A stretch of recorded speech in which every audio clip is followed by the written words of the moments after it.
Қайырлы таң достар! Ұлы дала таңы бағдарламасы «Қыран елім Қазақстаным» акциясын жалғастырамыз. Республика күнін мерекелеу аясында біз бірлік қағидаттарын сенімді ұстана отырып, еліміздің тарихи өткеніне жүгінеміз. Халық пен билік елді құру үшін қолайлы жағдайлар мен сенімді атмосфераны құруда.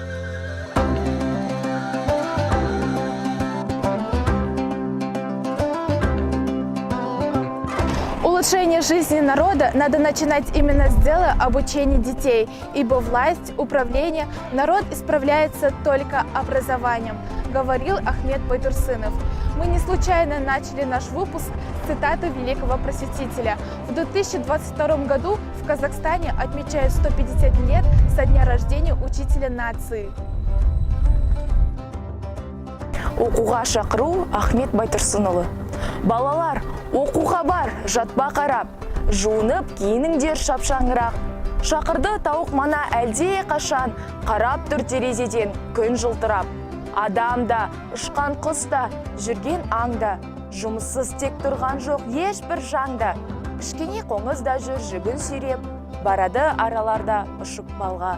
Күн ашық, тоғайлар шат, жың орман, оянып жан мақұлық түнде қонған. Шығады тоқылдақтың тоқ-тоқ даусы, сарғайы сарғалдақтың сыңғырлаған. Өзенде балықшылар ау қарап жүр, тоғайда орақ даусы шаңшың орған.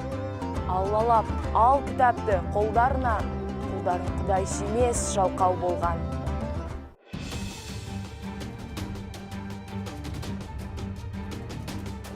В 1465 году в Семиречье ханами Киреем и Женебеком было образовано Казахское ханство.